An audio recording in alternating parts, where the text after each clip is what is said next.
No, they're not the same team. Their offense doesn't look the same. And regardless of what the Rams are going to say, because this is a tough spot. It's a tough spot for the player to be in. It's a tough spot for the organization. Because the organization has said and tried to do all the right things to protect him. But really what it boils down to, Jenna, is they signed a bad deal. He's damaged goods. He's never going to be 100% again. Now, when they signed him, they thought potentially he might, but they made a miscalculation. They jumped at a contract that they didn't have to. They were trying to restructure their whole front office, everything they were doing, and they thought it was important to sign Todd Gurley. And Todd is a great guy. But, I mean, you're not here for your personality.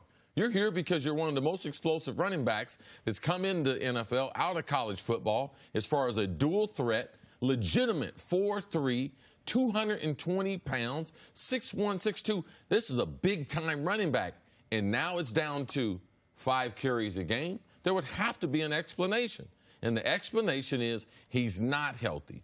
Anytime you have a 24, 25-year-old who's on a pitch count at training camp, I've been warning people, this is not normal. There's an obvious problem. Last year, you gave him the time off. Then he comes back with the big game. And then after that, when was the last time we seen Todd Gurley have 18 to 20 carries back-to-back weeks and look like one of the best running backs in the NFL? It's been a long time. So this is a bad situation. Todd can't tell us the truth because the truth of the matter is he's not that workload. He can't carry that load like he wanted to. The coaches can't tell us the truth because they're protecting him and they're trying to protect the bad investment that they made from a PR standpoint. So we're going to go back and forth, back and forth, back and forth till ultimately the Rams have to cut Todd Gurley. They're going to have to get off of him. They're going to have to get off that and they're going to have to eat it. And they're going into a new stadium, and there's a lot of things going on. But they extended the coach, they extended the quarterback, and when they extended the coach, they extended the general manager. So moving forward, the people that made those decisions, they have job security. But it's going to be at one moment, somebody's going to have to step to a microphone and be like, you know something? He was injured the whole time. And it would have been, for the Rams, beneficial if they could have just held their water a little bit longer to maybe wait to extend the quarterback till they saw what the quarterback looked like when he doesn't have Offensive Player of the Year Todd Gurley behind him. Because last year, Jared Goff was 2 different quarterbacks. Quarterback with play action and without play action. Last year with play action, with the threat of Todd Gurley, with the threat of, at the time, maybe the most dynamic dual threat running back in football, 16 touchdowns, 2 picks, a 113 rating. Last year with play action. Last year without, 16 touchdowns, 10 picks, a 90 quarterback rating. That is night and day. That is all pro versus below average in today's NFL. This year on play action, the worst play action quarterback amongst the entrenched starters we have in the league. No touchdowns, 3 picks, a 61 rating. Now, that there's some noise in that signal, and that some of that is defenses figuring out Sean McVay a little more in year 3. Some of that is people picking up on what Belichick did in the Super Bowl. I understand that. And some of that is Jared Goff's got to be better. But a lot of that is those linebackers not going to sink as far forward if they know if you do hand it off to the running back, he doesn't have the breakaway speed. He doesn't have the one-cut ability. He does not have the threat that he once was. And you've seen Goff's production go off a cliff at the same time Todd Gurley's production went off a cliff. Todd hasn't had a great day rushing since the divisional round against Dallas. To your point, hasn't had great back-to-back games rushing since November of last year. He hasn't had a great day receiving since week 15 of last year, and that is a part of this story as well. It's not just the 5 carries. It's that a guy who was similar to, not at this level, but similar to another great Ram, Marshall Faulk, in your ability to kill you catching the ball in addition to running the ball. That has been eliminated from his game nearly entirely, even though I think he had 7 catches this past weekend. It's a killer for them. They had the most dominant defensive player in Aaron Donald, they still do, and the most dominant non-quarterback in football. They no longer have that.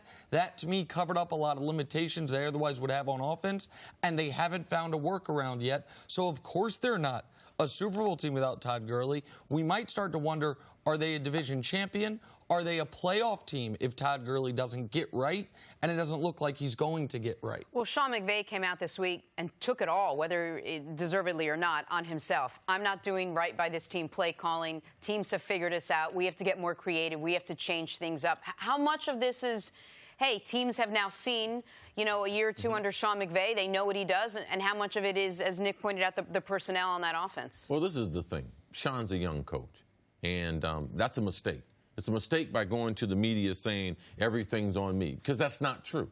The offensive line is not as good. Their pass protection hadn't been as good.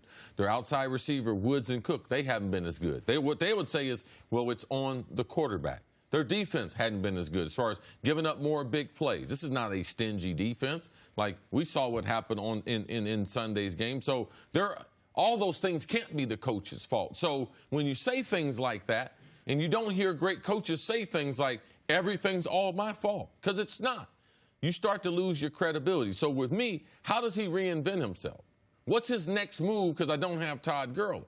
Because ultimately, when you have a play caller like him, and I remember when we had Brian Billick, and man, there were teams clamoring. Oh man, we want to do what the Vikings are doing. We want to be 3 receivers. We want to throw the ball. We want to be able to run the ball out 3 receiver sets. Man, I used to be waiting in the meeting for Brian Billick to open up the game plan. What we going to do, coach? And he always had something exciting. When Brian went to Baltimore, that next offensive coordinator, I lost all that. And you lose hope as a player. And then you start doing freelancing. Man, I got to try to do this on my own because the coach is not going to come up with the play. And you start trying to play outside the system. So for me, a credibility factor as far as moving forward, what's the coach going to be known for? Because the league has caught up to him. That's not a myth. Oh, he's new to the league. They don't know him yet. But when they find you out, you better be real good to be able to sustain that success. And there's an incorrect narrative about what made Sean McVay great and the type of coach he is because he was a coordinator at 28, because he's a head coach at 31 in L.A., good-looking guy. People think, oh, he's uber aggressive, super exotic. No, he's not. This is a running football team that plays the same personnel set more than any team in the league, 11 personnel that is very conservative on 4th downs. They seem exotic because they do a lot of pre-snap movement and because the way McVay communicates with the quarterback. But they kick on 4th, they run the football, they trust that we're going to do what we do better than what you do. And when you've had as much success as Sean McVay has had at the youngest age in NFL history, anyone's had that level of success, the idea that you're at 33 years old, that this is the time for a reinvention, right. Man, that's the time most people are going under invention, right. Not reinvention. And so people need to recognize the basis of what the Rams did was a great running game. If that foundation no longer exists, then it will take some major adjustments, but it's ones that I worry McVay has not planned for. It's one of the reasons they paid Gurley early the way they did. They prioritized Gurley because he was the foundational piece of what their offense was. And the 2 people you're most concerned about are the 2 people they ended up paying and giving them the long-term contracts to. All right. Thanks for watching. Subscribe here to get the latest from the show. Also, be sure to check out more of the best clips from First Things First, or go watch a few segments from our other shows on FS1.